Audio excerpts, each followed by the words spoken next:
आजकल सब पूछते हैं देश का प्रधानमंत्री कौन है और अगला प्रधानमंत्री कौन हो सकता है, मोदी जी या योगी जी। भाई वो सब ठीक है, लेकिन अपनी बॉडी का असली प्राइम मिनिस्टर कौन है पता है? वो है सेल जी। ना स्पीच देता है ना रैली करता है, फिर भी पूरा सिस्टम कंट्रोल करता है बिना किसी कंप्लेंट के। सोच के देखो, एक छोटी सी सेल के अंदर छुपा है DNA, instruction, workers, energy plant, courier service, suicide squad जिसे हम लाइसोसोम्स बोलते हैं, और भी बहुत कुछ। तो चलिए आज हम उसी सेल को अच्छे से डिटेल में एग्जाम ओरिएंटेड तरह से पढ़ते हैं। ये कुछ इंपॉर्टेंट पॉइंट है जिससे आप इस वीडियो को अगर आप 2 से 3 बार भी देख लेंगे तो सेल से आपके एग्जाम में कोई भी टॉपिक छूटने वाले नहीं है। तो लेट्स स्टार्ट। सबसे पहले, सेल की खोज किसने की? सेल की खोज 1665 में रॉबर्ट हुक ने की, कॉर्क में। Cork is the dead cell. उसके बाद 1674 में एंटोनी वॉन लेवेनहॉफ, इन्होंने पॉन्ड वाटर में फ्री लिविंग सेल डिस्कवर किया। उसके बाद रॉबर्ट ब्राउन ने 1831 में न्यूक्लियस की डिस्कवरी की।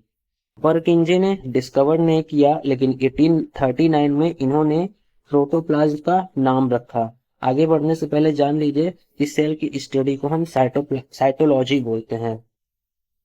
परकिंजे ने 1839 में प्रोटोप्लाज्म का नाम रखा। उसके बाद आए शेल्डन एंड श्वान। 1838 में इन्होंने सेल थ्योरी दी। इन्होंने बताया कि all the plants and animals are composed of cells and that is cell is the basic unit of cell is the basic unit of life. याद रखिए, हमें किसी की भी डेट याद रखने की जरूरत नहीं है एक्सेप्ट 1665 एंड 1838। ये बहुत ज्यादा पूछता है एग्जाम में, स्पेशली एसएससी में। अब हम शुरू करते हैं पार्ट्स ऑफ सेल। सबसे पहले आता है सेल मेम्ब्रेन। इसे हम गेट कीपर ऑफ सेल बोल सकते हैं। ये सेल के अंदर जाने और बाहर आने के ऊपर पूरा कंट्रोल करता है। ये हमारे सेल की आउटर मोस्ट कवरिंग होता है।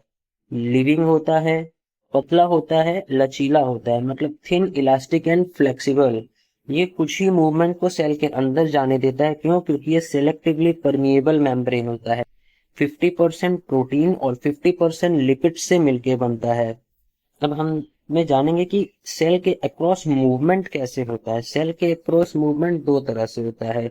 एक होता है डिफ्यूजन, एक होता है ऑस्मोसिस। डिफ्यूजन का मतलब होता है कोई भी पार्टिकल हाई कॉन्सेंट्रेशन से लो कॉन्सेंट्रेशन की तरफ जा रहा है। डिफ्यूजन का रेट सबसे ज्यादा गैस में होता है, उससे कम लिक्विड में होता है और उससे कम सॉलिड में होता है। याद रखिएगा, कार्बन डाइऑक्साइड हमारे सेल्स को डिफ्यूजन के प्रोसेस के जरिए ही छोड़ती है। दूसरा है ऑस्मोसिस। ऑस्मोसिस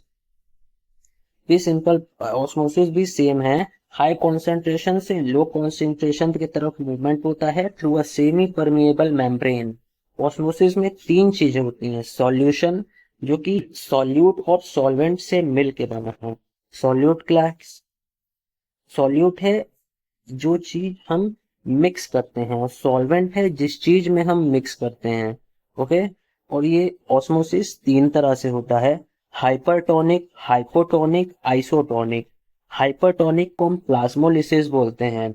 हाइपरटोनिक में सॉल्यूट ज्यादा होता है, सॉल्वेंट कम होता है, और इसमें मटेरियल श्रिंक कर जाता है। क्यों? क्योंकि जो हमारा सॉल्यूशन होता है वो कॉन्सेंट्रेटेड होता है।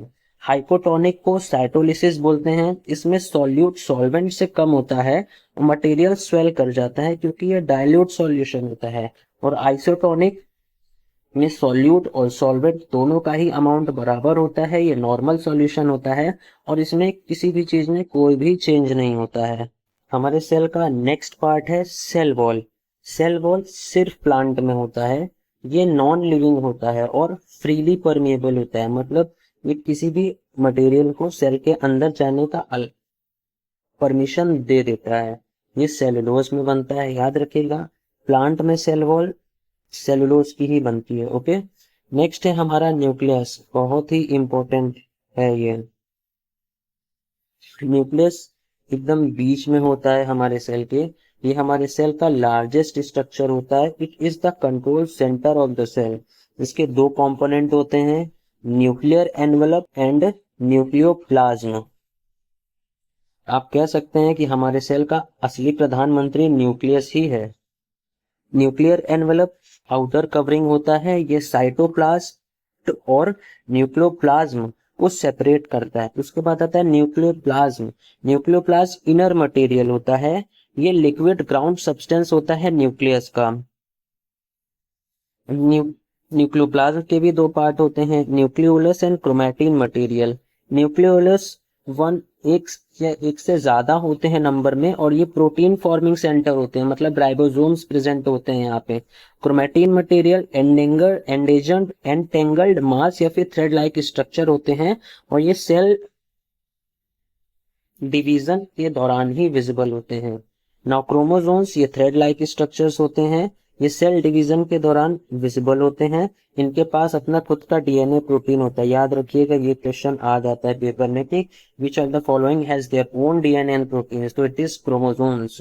नाउ डीएनए के मॉलिक्यूल्स को फ्रेडरिक मिशर ने डिस्कवर किया था, और डीएनए के डबल हेलिक्स को वॉटसन एंड क्रिक ने डिस्कवर किया था।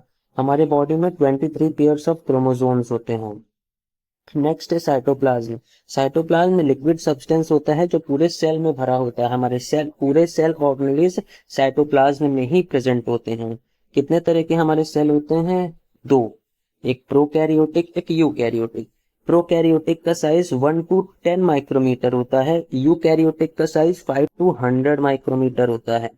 प्रोकैरियोटिक के एग्जाम्पल बैक्टीरिया, माइकोप्लाज्मा, साइनोबैक्टीरिया। याद रखिएगा, याद कैसे रखेंगे आप? प्रोकैरियोटिक प्रो होता है, इसीलिए उसे किसी की भी जरूरत नहीं होती। इसीलिए प्रोकैरियोटिक में न्यूक्लियस एब्सेंट होता है, न्यूक्लियोलस एब्सेंट होता है, सेल ऑर्गेनेल्स एब्सेंट होती है, सिंगल क्रोमोसोम होता है। और यूकैरियोटिक में सब प्रेजेंट होते हैं।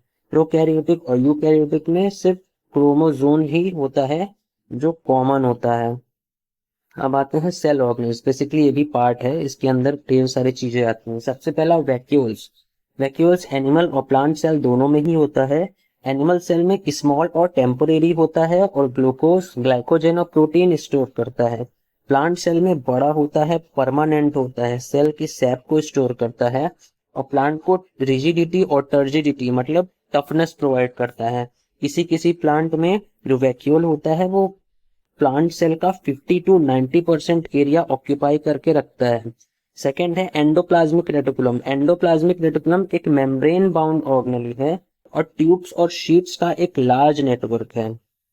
ये तीन फॉर्म में होता है, लॉन्ग ट्यूबुल्स, वेसिकल्स जिसे ऑब्लोंग बैक्स बोलते हैं, सिस्टर्ने जिसे ये क्लोज फ्लूइड फिल्ड सैक्स होते हैं। एंडोप्लाज्मिक रेटिकुलम एक साइड से प्लाज्मा मेम्ब्रेन से जुड़ा होता है, और दूसरे साइड से न्यूक्लियर मेम्ब्रेन से जुड़ा होता है। एंड एंडोप्लाज्मिक रेटिकुलम दो तरह का होता है, एक रफ, एक smooth. Rough endoplasmic reticulum rough होता है क्यों? क्योंकि इसके सरफेस पे राइबोसोम्स होते हैं, इसलिए रफ होता है, और ये प्रोटीन सिंथेसिस साइट है। स्मूथ एंडोप्लाज्मिक स्मूथ होता है, इसमें कोई ज्यादा जानने वाली चीज नहीं है। हमारा नेक्स्ट ऑर्गेनेली है गोल्गी एपरेटस। इसे कैमिलियो गोल्गी ने डिस्कवर्ड किया था। ये मेम्ब्रेन बाउंड वेसिकल्स होता है, सिस्टर्ने और वैक्यूल्स के फॉर्म में। इसके दो फेसेस होते हैं। सिस फेस न्यूक्लियस की तरफ होता है, ट्रांस फेस प्लाज्मा मेम्ब्रेन की तरफ होता है। ये प्रोडक्ट को स्टोर, मॉडिफाई या पैकेज करने में हेल्प करता है। Basically it is like a courier service. Protein को पैक करता है और सही जगह डिलीवर करता है, जैसे हमारे फ्लिपकार्ट वाले भैया।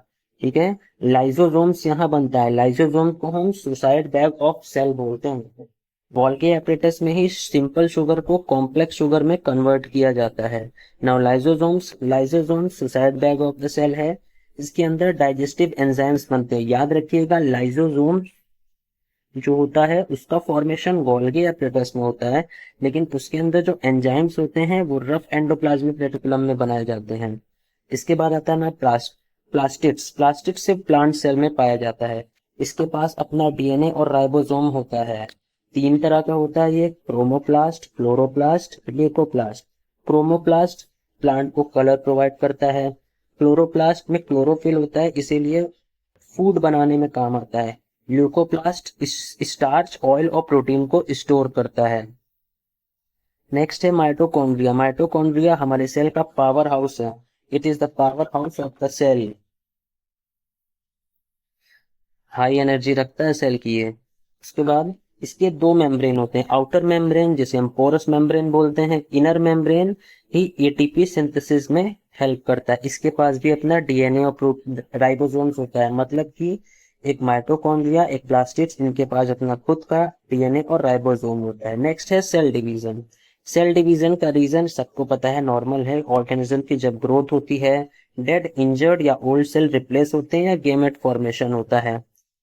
सेल डिवीजन दो तरह का होता है, एक माइटोसिस एक मायोसिस।